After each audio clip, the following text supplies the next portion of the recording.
Good morning, welcome back to Weaves of Waves Revamped. Yeah, as I said in my last one, I wanted to talk to a bit about psychic vampirism. Problem is, it's not a small subject and I get diverted very, very easily.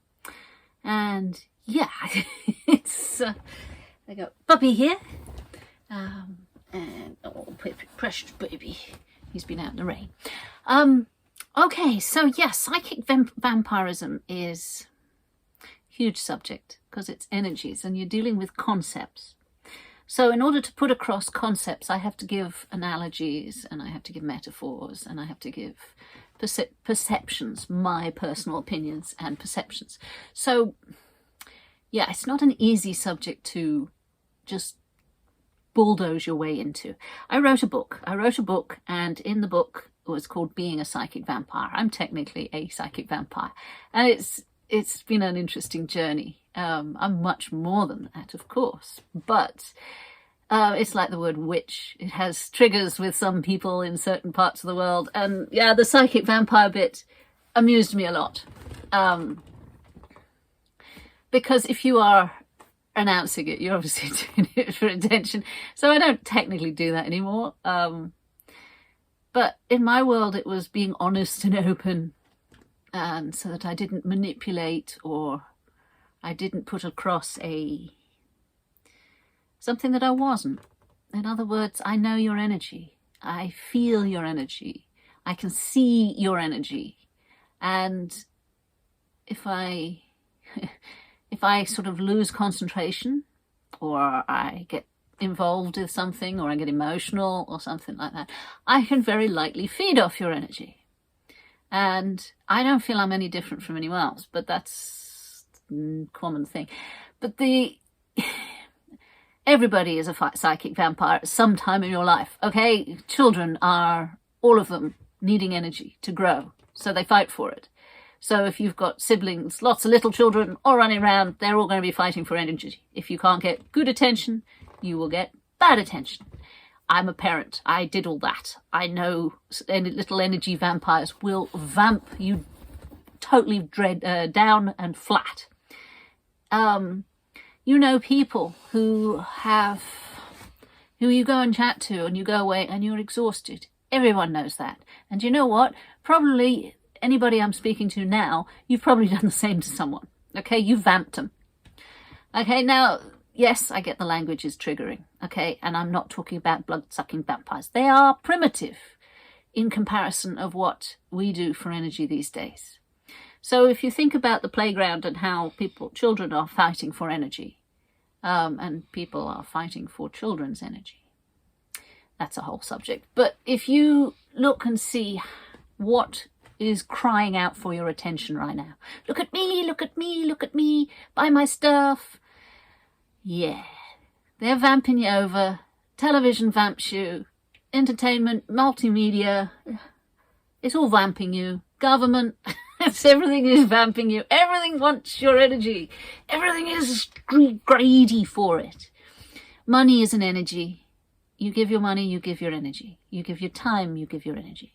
You give your space, you give your energy. You give your mental creativity, you're giving your energy. And if you give too much, holes appear and you get sick. And eventually you get drained dry and you die. You can't contain your own energy. Frequency. Tesla talked about energy and frequencies. And I'm aware of frequencies and energy. It's why I call myself a water witch, is because the water, you can see the frequencies. You can see the ripples. Air, you can just feel them. They're not so tangible. Fire, you're aware of the heat, and earth, you can run very, very solid, you can run your fingers through it. Those are the elements, and frequencies are built together differently in each element. But once you start taking apart the energies, the frequencies of matter, you have obviously quantum, and I'm not a physicist, but I've read a little bit that I understand what they're talking about, the quantum physics, the waves that comes off something, the waves that comes off every living thing, because I used to feed off that. I probably still do.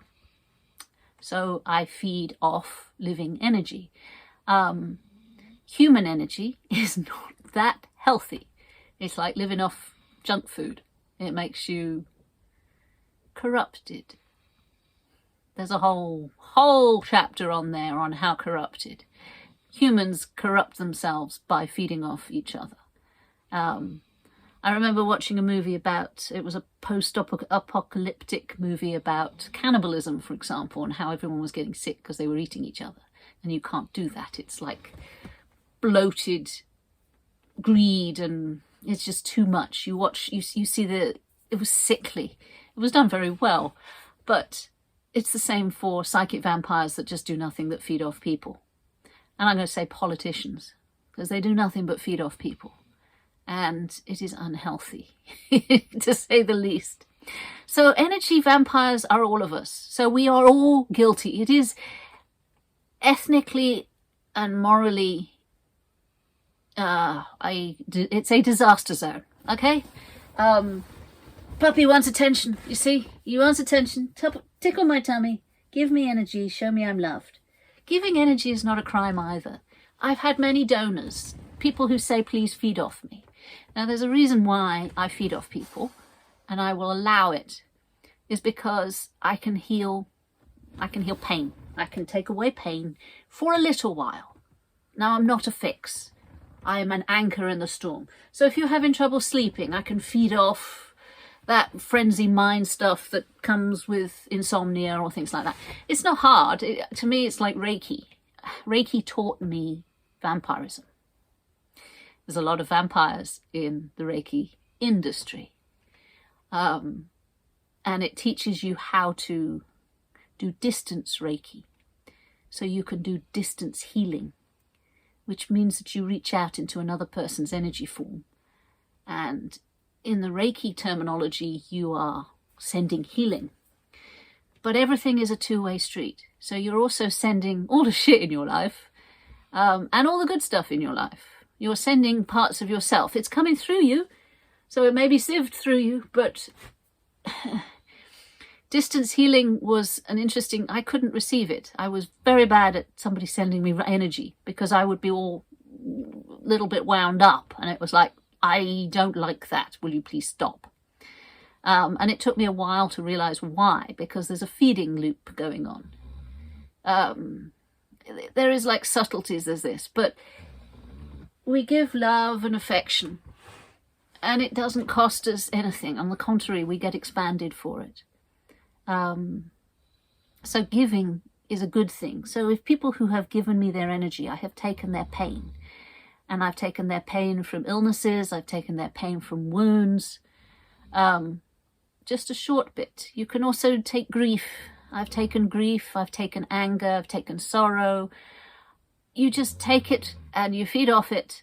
It is an unhealthy meal, absolutely, but it's still doing of service. So somebody can have a clear mind, a clear thought. So psychic vampirism can be. The darker side is nasty. People who are stripping, you go into their presence, they strip you dry. They're sucking all the goodness out of you. But they also can learn to feed off the negative side of things. And this is why I believe that that psychic vampires exist in the first place, because we can feed off the negative connotations. I got frantic a couple of years ago because the fear levels on this planet just rose exponentially. It was ridiculous. It is still there, don't get me wrong, but I've had to toughen up. I cannot feed off the amount of fear that people are in. I can't do it. I just can't do it. It was in my instinct to reach out and try, and boy was I a neurotic mess for a long time. One could say that I still have a neurotic mess, but whatever. What I'm saying is that we can choose to shut down and not feed. And this is why I live underwater. I live close to nature. I have things in my life that are supportive. And yeah, I don't need to feed off people. I don't need to heal people or to give them space to heal themselves. A psychic vampire can hold space like nobody else. Once you are trained, you know space. I can stop energies flowing into a sacred space. And that is a way of healing, because you can move aside so that the person can just be themselves without any outside influence. I'm an acupuncturist, I'm a Reiki master of many years, and it's like using energies just to hold space for someone. End of story. And they will have amazing responses as they heal themselves. Yeah, it's a lot of them, their own energy that is healing themselves. So as a psychic vampire, you get the fringe movements. You get those. And I played with it. It's an amusing game.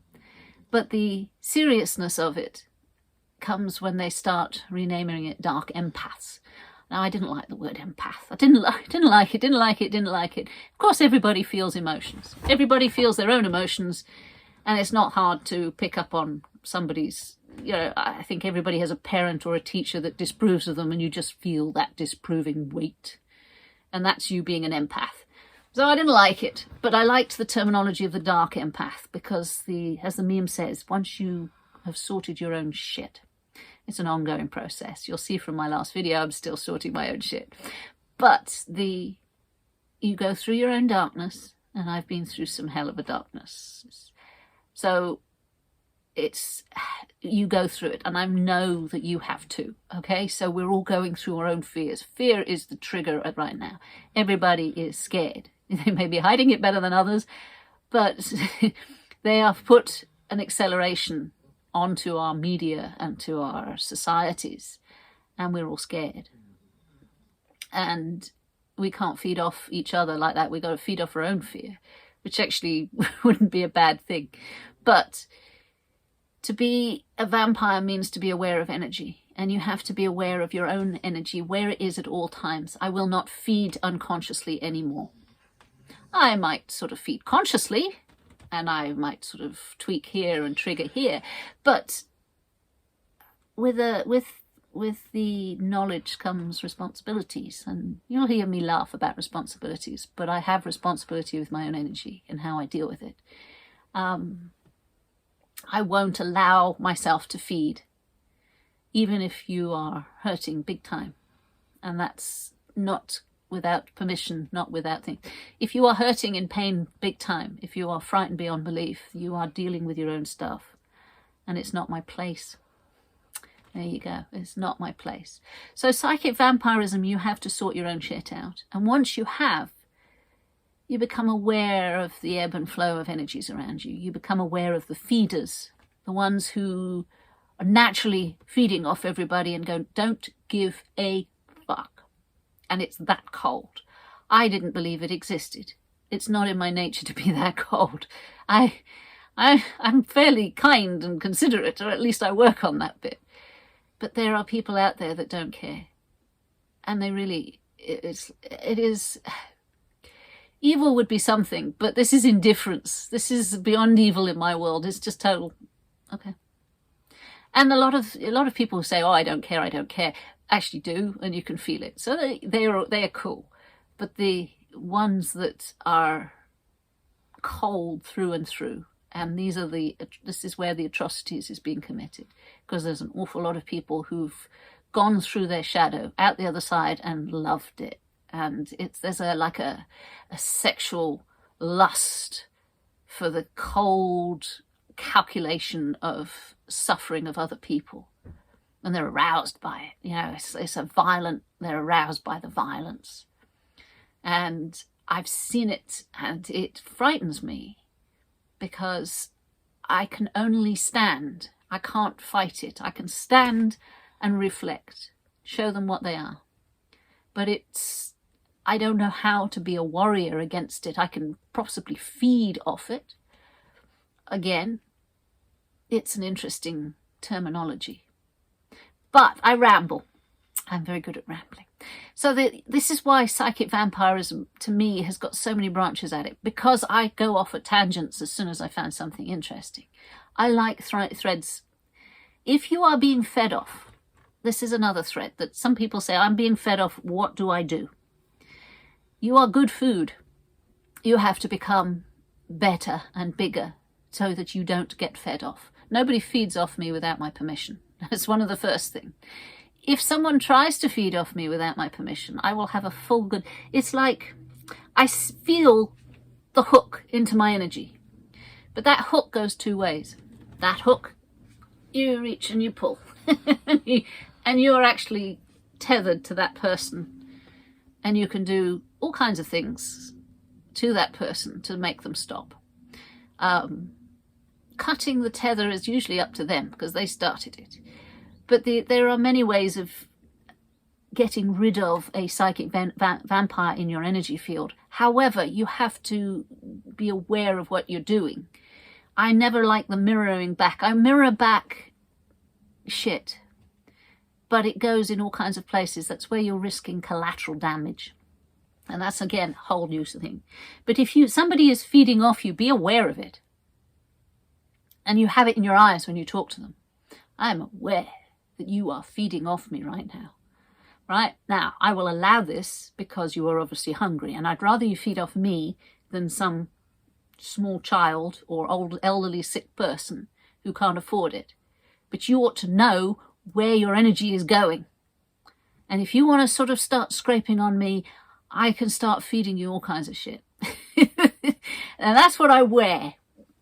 And the other thing is, watch your body language. Right, now, looking someone in the eye is obviously making hooks. All right? Eye contact is obviously a hook-making thing. So you don't have to stare them down. And also, you turn your body.